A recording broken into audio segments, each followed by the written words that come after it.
En vídeos anteriores hemos visto el procedimiento que se sigue cuando una función llama a otra función. Hemos visto que la función llamadora detiene su ejecución y cede el control a la función llamada. La función llamada hace la correspondencia entre parámetros reales y parámetros formales, se ejecutan las instrucciones de la función llamada y se produce lo que se llama el retorno de la función, o sea, el valor calculado es devuelto a la función llamadora. Sabemos y hemos visto algunos ejemplos de que ese es el procedimiento que se sigue, pero nos faltaría saber los detalles acerca de cómo se realiza esa gestión. O sea, dónde se guardan las variables locales asociadas a cada función. ¿Cómo se puede saber qué variables son accesibles en cada momento, en cada ejecución de una función?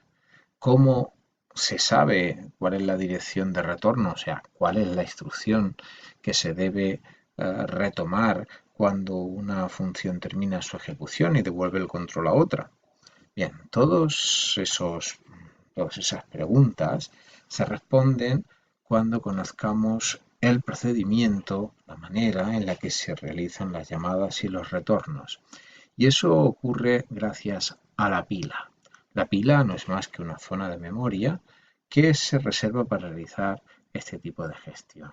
Cada vez que se llama una función, se crea en una zona de memoria especial llamada pila, stack, un compartimento de trabajo que se asocia a esa función. Ese compartimento, esa zona de memoria, nosotros la vamos a llamar marco de pila o stack frame.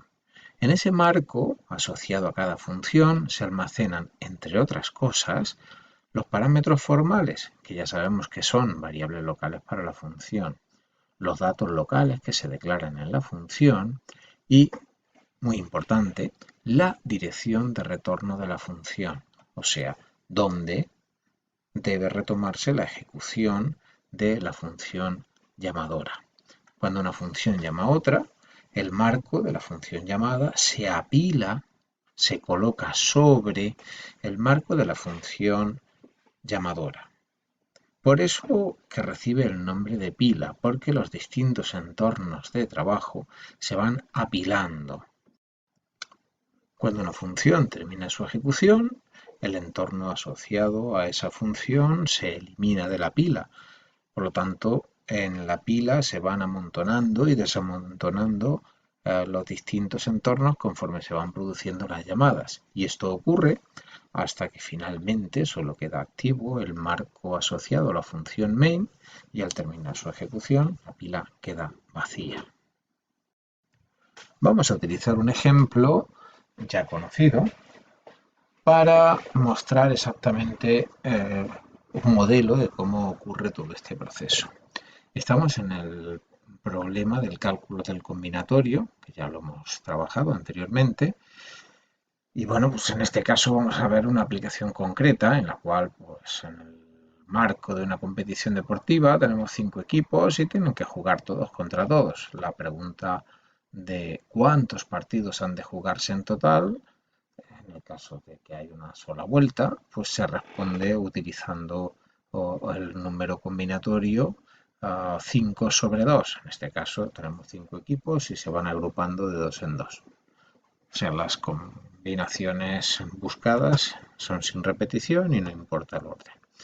El combinatorio, como vemos, se define, ya lo vimos anteriormente, como el cociente entre el factorial del primero y el producto de los factoriales del segundo y la diferencia del primero con el segundo. Aquí vemos todas las posibles combinaciones que surgen de los 5 equipos en grupos de 2. Equipo 1 y 2, 1 y 3, 1 y 4 y 1 y 5. A continuación las combinaciones 2, 3, 2, 4, 2, 5. Observe que la 2, 1 no tiene ya sentido porque ya tenemos el 1, 2. El orden no es importante. Recuerda, estamos en una vuelta. 2, 2, por supuesto, no tiene ningún sentido. Con lo cual al final tenemos 4 y 3, 7, perdón, 1, 2, 3, 4, 5, 6, 7, 8, 9, correcto, 10 combinaciones posibles. El factorial 5 sobre 2 serían 10. Disponemos de una función factorial que nos va a permitir calcular b factorial, a menos b factorial y a factorial, y ya conocemos también la función combinatoria a sobre b, por lo tanto este problema podría resolverse de esta manera. La función main llamará a la función combinatoria y la función combinatorio tendrá que realizar 3 llamadas a la función factorial para calcular el resultado. Aquí tenemos una implementación de la función factorial ya conocida, una implementación de la función combinatorio también conocida y una implementación de la función main en la que básicamente lo único que realizamos es pedir el número de elementos, pedir el número de grupos y a continuación calcular el combinatorio. Perdón, más que el número de grupos, el tamaño de los grupos. Vale, finalmente, como puede ver, aquí tenemos la llamada de combinatorio. El resultado de esta función se asignará al dato resultado y se pintará y se mostrará ese valor en consola. Bien, pues cuando empieza la ejecución de la función main, nosotros tendremos disponibles 3 datos que son elementos, grupos y resultado. Supongamos que leemos los valores de elementos y grupos a los que asignamos respectivamente los valores 5 y 2. La variable resultado permanecerá en este momento indefinida hasta que termine la ejecución de la llamada combinatoria. Así pues, en la pila disponemos de un único marco asociado a la función main. En este caso, ocupa, y siempre va a ser así, la función main ocupa la parte más baja de la pila y sobre este marco se irán apilando el resto de los marcos asociados a las funciones llamadas. Aquí puede ver las variables locales a la función main, elementos con valor 5, grupos con valor 2 y resultado con un valor indefinido. Bien, la función se encuentra ejecutando. De hecho, la función que se encuentre en lo alto de la pila, en la cabecera de la pila, siempre va a ser la función activa, la que esté ejecutándose. Cuando llegamos a la instrucción que hace la llamada a la función combinatorio, la función main queda detenida. Queda detenida porque no puede continuar su ejecución, o sea, no puede completar la instrucción de asignación hasta que no disponga un valor resultado de la llamada a la función combinatoria. Por lo tanto, se produce una llamada a esta función. En primer lugar, deberá realizarse la correspondencia entre parámetros reales y formales. Como puede ver, tenemos 2 parámetros reales, 2 parámetros formales de tipo entero, por lo tanto la correspondencia es correcta y se realizará asignando el valor de elementos a el dato A y el valor de grupos al dato B. Por lo tanto, cuando se realiza la llamada, se nos creará un marco asociado a la función combinatorio que se colocará encima del marco asociado a la función main. Los parámetros formales A y B se representan como variables locales de la función combinatorio con sus valores, como puede ver, inicializados a partir de los parámetros reales. En este caso, al estar en lo alto de la pila, combinatorio es la función que está ejecutándose. Empieza su ejecución por la primera instrucción y la función combinatorio, como puede ver, lo primero que va a hacer es una llamada a la función factorial. En este caso, el parámetro real utilizado es A. Ese valor, el valor de A, se asociará al parámetro formal n de la función factorial.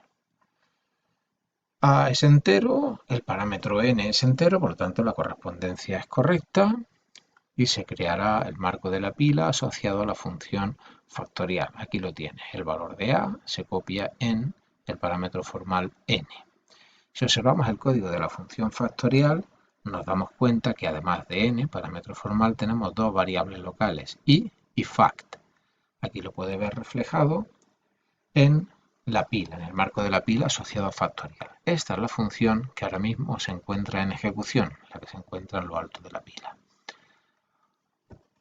Se calcula el valor del factorial, la variable fact queda con valor 120 cuando n es igual a 5 y se produce el retorno de esa función. Eso significa que se va a devolver el valor calculado, el valor de fact, a la función que hizo la llamada. O sea, fact tiene el valor 120 y entonces observe cómo la llamada al factorial de a, en este caso era el factorial de 5, puede sustituirse por el valor devuelto por esa llamada. Así, en términos de pila, el entorno asociado al factorial de 5 devolvería el valor calculado y se eliminaría de la pila el entorno asociado a esa llamada que acaba de terminar.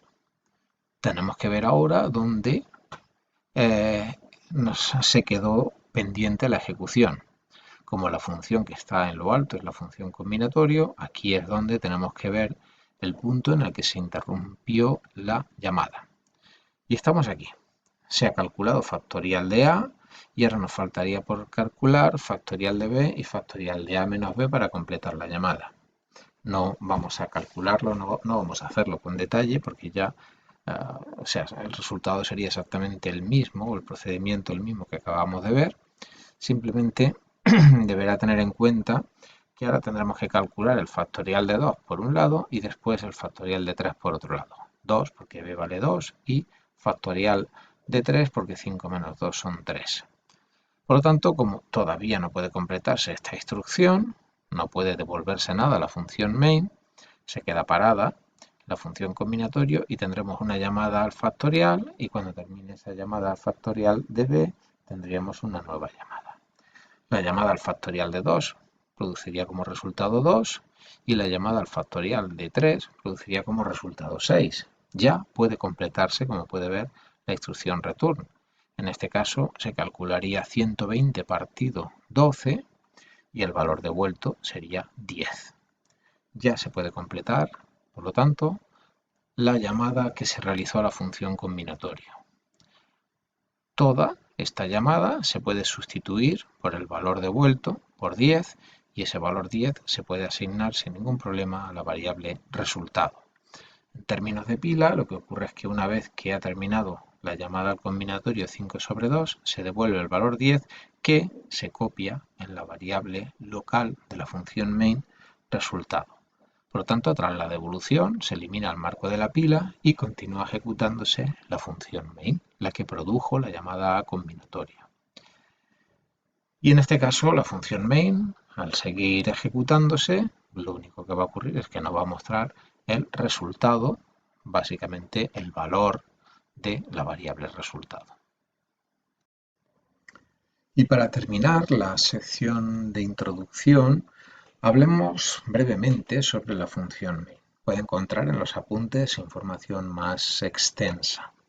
La función main, como su nombre indica, es una función más, aunque tiene un comportamiento especial. Bien, en primer lugar, observe que es una función que devuelve un valor entero, siempre lo hemos escrito así, y al final de la ejecución, si todo va correctamente, siempre hemos escrito return 0. Bien, como la función main es el punto de entrada a la ejecución del programa, es la función que es llamada por el sistema operativo cuando invocamos la ejecución del programa. Por lo tanto, cuando se devuelve un 0, ese valor es devuelto al sistema operativo que interpreta como correcta la ejecución del programa si el valor obtenido es 0. En segundo lugar, en cuanto a los parámetros formales, observe que nosotros hemos utilizado siempre los parámetros vacíos, los paréntesis vacíos, o equivalentemente estamos diciendo que main es una función void, que no recibe nada. En realidad, main tiene una versión en la que sí puede recibir argumentos, tiene parámetros formales, y el código de la función main se encarga o se debería encargar de examinar el número de argumentos y sus valores. No obstante, esto queda fuera del alcance de esta asignatura porque necesitaríamos conocer punteros y cadenas clásicas en C, C++, por lo que solo utilizaremos la versión void. Por lo demás, en cuanto a ámbito de datos, trabaja igual que cualquier otra función de las que hemos discutido anteriormente.